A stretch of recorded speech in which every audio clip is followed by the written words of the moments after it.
नमस्कार किसान भाइयों, आज हम बात करने वाले हैं करेले की उन्नत खेती के बारे में। तो हम 10 बिंदुओं के आधार पर आज करेले की खेती की बात करेंगे।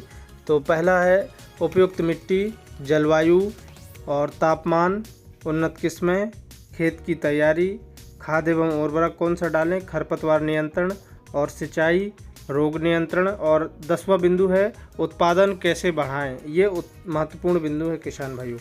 चलिए शुरुआत करते हैं आज की करेले की खेती में। तो पहला जो बिंदु है वो है उपयुक्त मिट्टी।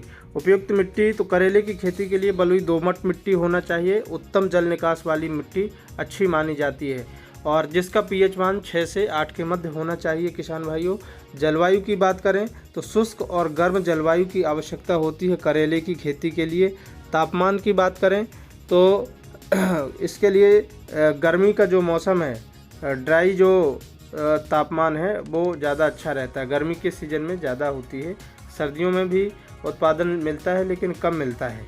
उन्नत किस्मों की बात करें तो करेले की जो उन्नत किस्में हैं, कोयम्बटूर लॉन्ग है, 65 से 80 दिन में तैयार हो जाती है। दूसरी कल्याणपुर 12 मासी है, ये चंद्रशेखर आज़ाद कृषि विश्वविद्यालय से तैयार की गई है। 60 से 70 दिन में पककर तैयार हो जाती है। गर्मी और वर्षा दोनों मौसम में इसको उगा सकते हैं। तीसरी किस्म है हिसार सिलेक्शन, उत्तर भारत में उगाई जाती है, पंजाब हरियाणा में उगाते हैं इसको। 60 कुंटल प्रति एकड़ उत्पादन इसका देखने को मिलता है।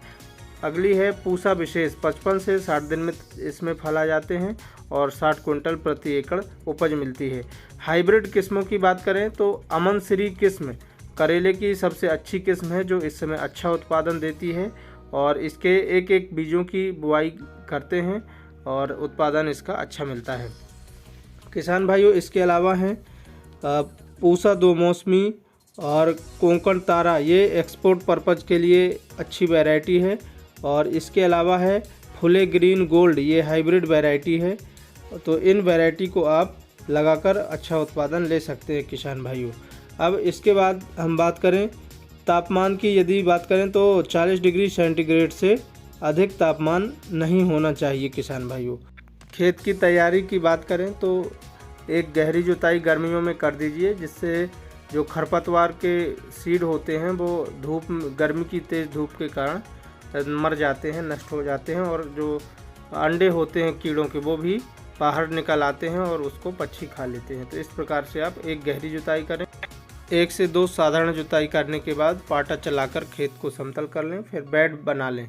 बेड विधि से करेले की खेती करेंगे तो उत्पादन ज़्यादा मिलेगा किसान भाइयों। इसके बाद हम बात करेंगे खाद एवं उर्वरक की। तो यदि आपके पास गोबर की खाद उपलब्ध है तो अच्छी पची हुई गोबर की खाद 2 से 3 ट्रॉली प्रति एकड़ की दर से आपको मिला लेना चाहिए। अब हम बात करेंगे किसान भाइयों खरपतवारों की नियंत्रण की। तो खरपतवार नियंत्रण के लिए करेले की फसल में ज़्यादातर निराई गुड़ाई करके ही कंट्रोल करना है, क्योंकि रासायनिक दवाओं का उपयोग हमारे स्वास्थ्य और मृदा के लिए हानिकारक है। क्योंकि इसकी फसल मंडप विधि से कर रहे हैं तो खरपतवार निकालने में कोई दिक्कत नहीं होती, आसानी से खरपतवार निकाले जा सकते हैं। सिंचाई की बात करें तो किसान भाइयों यदि सर्दियों का मौसम है तो 10 से 15 दिन के अंतराल पर सिंचाई करें और यदि गर्मियों का मौसम है तो आप 4 से 5 दिन के अंतराल पर सिंचाई कर सकते हैं। यदि आप ड्रिप विधि से खेती कर रहे हैं तो आप 2 घंटे के लिए 3 दिन के अंतराल पर सिंचाई कर दें। इसके बाद बात करेंगे रोग नियंत्रण की।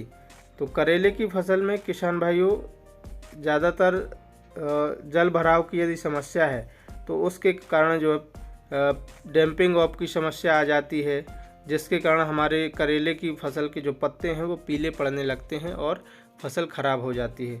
तो जल भराव की समस्या हो वहाँ पर हमें खेती नहीं करना चाहिए किसान भाइयों। इसके अलावा रेड पंपकिन बीटल का जो आक्रमण है वो पौधे की शुरुआती अवस्था में देखने को मिलता है, तो इसको हम कंट्रोल कर सकते हैं। इसके लिए हम कार्बोरिल दवा डाल सकते हैं। दूसरा माहू लगती है तो माहू के लिए साइपरमेथ्रिन डाल सकते हैं। इन दवाओं का उपयोग करके हम नियंत्रण कर सकते हैं। अब हमारा जो अगला और सबसे महत्वपूर्ण बिंदु है किसान भाइयों कि उत्पादन कैसे बढ़ाएं। तो करेले की फसल से अच्छा उत्पादन प्राप्त करने के लिए, उत्पादन बढ़ाने के लिए उन्नत किस्मों का चुनाव करें और समय समय पर कीट एवं बीमारियों का नियंत्रण करें। और इसके अलावा खेत को साफ़ सुथरा रखें, ज़्यादा खरपतवार ना रहें ताकि बीमारियों का प्रकोप कम देखने को मिले।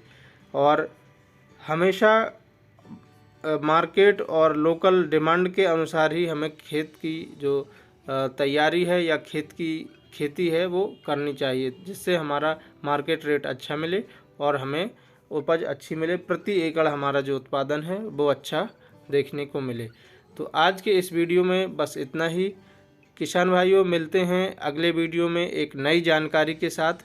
तब तक के लिए जय जवान, जय किसान, जय विज्ञान। हमारे चैनल को सब्सक्राइब कर लें जिससे आने वाली वीडियो आपको मिलती रहे।